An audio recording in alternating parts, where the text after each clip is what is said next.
Attention, vous regardez la deuxième partie de l'épisode fait en collaboration avec Mister Geopolitics. Si vous n'avez pas vu la première, le lien de l'épisode est dans la fiche ou dans la description. Bon visionnage. Ouais, je vais répondre parce que c'est marrant. Moi, j'ai fait une école d'ingénieur informatique, donc à la base, mon dessein, c'est d'être développeur.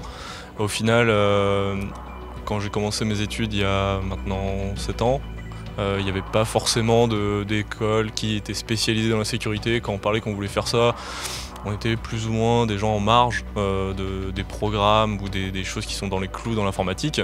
Aujourd'hui, ça se démocratise. Il y a des facs qui proposent des masters spécialisés. Néanmoins, en fait, il faut être passionné parce que c'est énormément de choses qu'on apprend sur le terrain. Moi, ce que je vois, c'est que les très bons RSSI, brillants, vraiment incontestés, viennent pour la plupart des grosses écoles d'informatique, EPITA et autres INSA, enfin ces grosses écoles. Après, on va retrouver du polytechnicien, du centralien, des choses comme ça.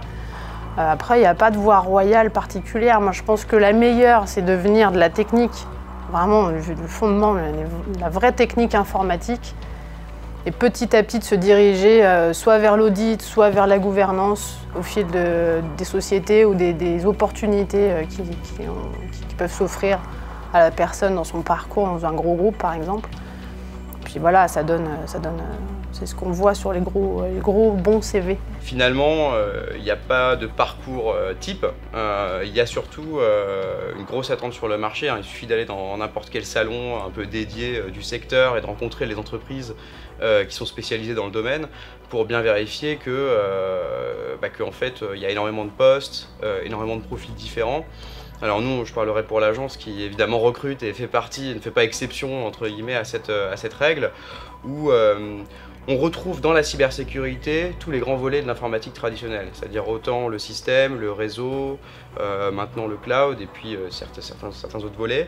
Et la cybersécurité, elle infuse partout, autant qu'elle nécessite quand même des compétences spécifiques. Il faut avoir cette fibre de je trouve quelque chose, je gratte, et il y a d'autres choses derrière, je gratte, etc. Et ça s'arrête jamais, et c'est ça qui est génial dans le milieu, c'est qu'au final, on n'est jamais un expert d'un domaine, puisqu'il y a toujours des choses qui avancent. Il y a des bases qui sont enseignables en école, mais on ne pourra jamais dire, bah voilà, tu as un diplôme, tu sais pentest, et tu peux y aller, ça marche pas comme ça. Il faut apprendre à apprendre, en fait.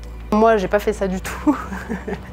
Donc on peut aussi venir par d'autres parcours un peu biaisés, comme le mien. Moi je viens des maths, je viens d'une école de maths, de management, de réseau, etc. Un petit peu mélangé.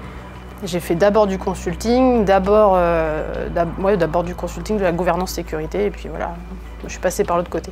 Donc je galère en technique, mais ça va, je le vis bien.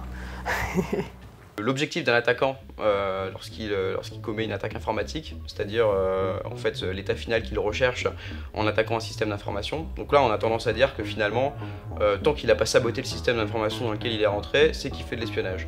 Mais finalement on n'est jamais sûr de l'état final qu'il recherche, puisque une fois qu'il est entré, il peut tout autant espionner, exfiltrer de l'information que in fine saboter. En revanche, c'est surtout sur les motivations où là en fait on retrouve 3 grands volets de motivation. La première motivation, c'est ce qu'on appelle le cybercrime, la cybercriminalité, donc avec plutôt un aspect lucratif, l'appât du gain, les mafias, ce genre de choses. Ça c'est la première grande motivation. La seconde, c'est la partie agitation, propagande, influence. Donc ça on a pu le voir dans la déstabilisation de certains processus démocratiques, on en a beaucoup parlé à la fin de l'année dernière. D'ailleurs, pour l'appât du gain et la première partie, on voit les vagues de rançongiciel qu'il y a pu y avoir ces dernières années, c'est quand même un outil qui est très à la mode. Et puis enfin, on a vraiment l'intelligence économique, l'espionnage. Ouais, je n'ai pas besoin de vous donner des exemples, mais voilà, on pense tous aux mêmes acteurs. Voilà, donc, mais voilà, c'est ces 3 grandes motivations qui aujourd'hui font un peu école sur ce qu'on voit tous les jours comme affaire et comme opération. Twitter.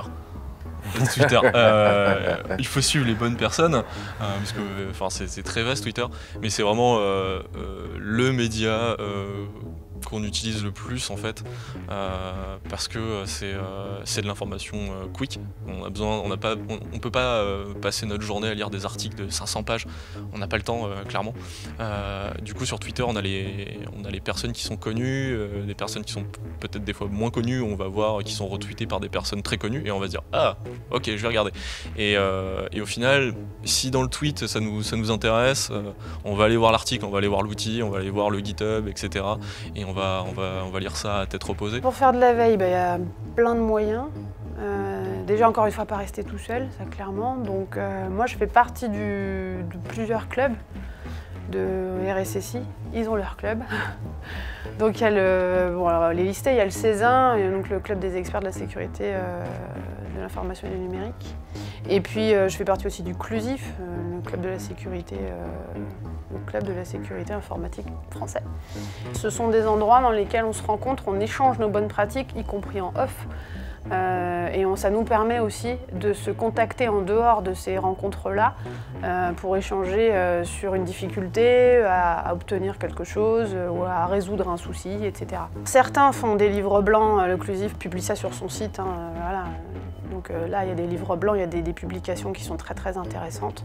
Le CESIN fait des publications également sur son site et sont accessibles également dans la presse. Donc il y a des choses, plutôt des sondages, ce genre de choses.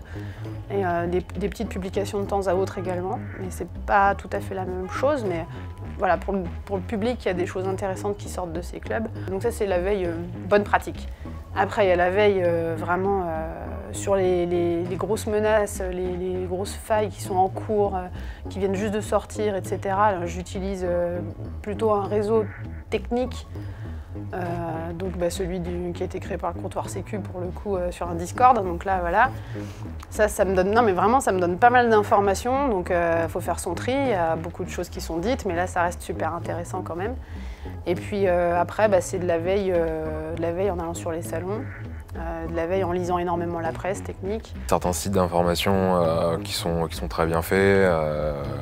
Je pourrais par exemple penser à AD Security pour tout ce qui est Windows, qui est quelqu'un dans le milieu de la sécurité informatique, voilà, qui rédige, qui tient ce site internet qui est très bien. Voilà. C'est un ensemble de sites web.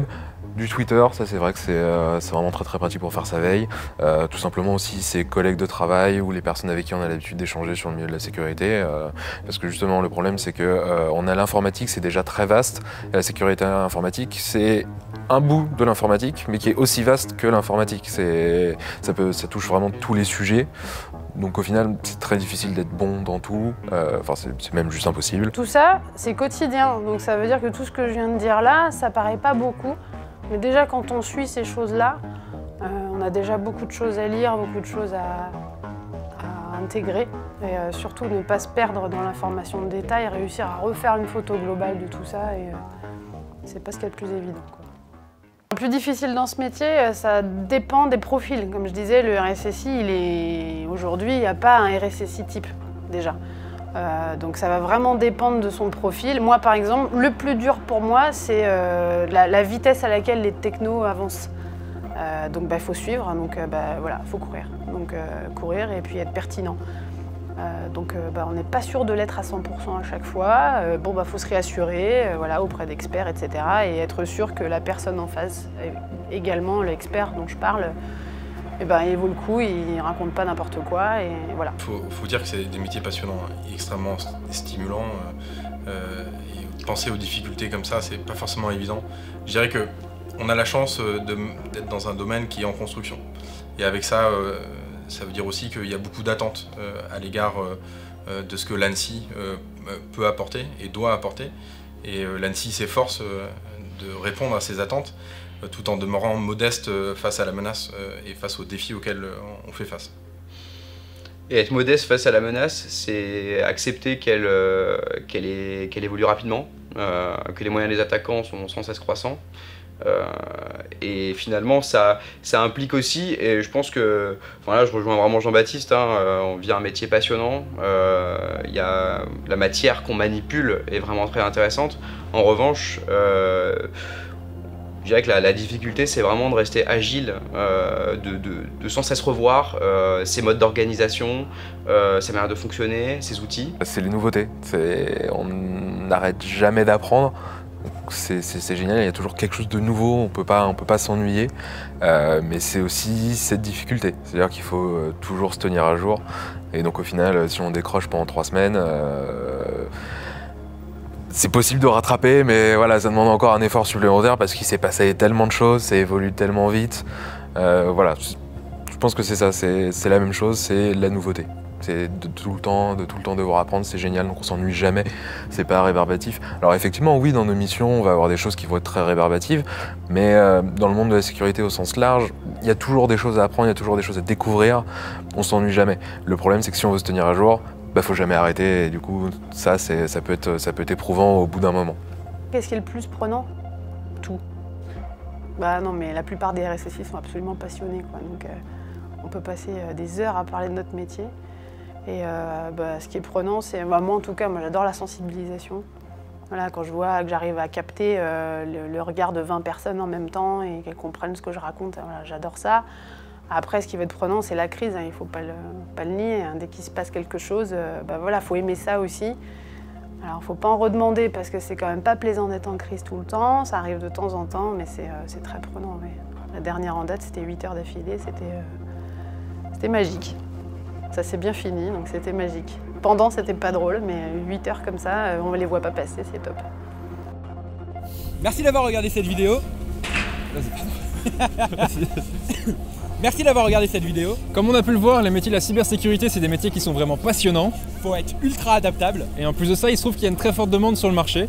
Nous, on a vraiment kiffé faire cette collab à deux, donc si vous voulez en savoir plus sur les domaines de la cybersécurité, n'hésitez pas à checker la chaîne de Justin. Et puis si la géopolitique ça vous intéresse, allez sur la chaîne de Gilda. Ciao. Allez, ciao.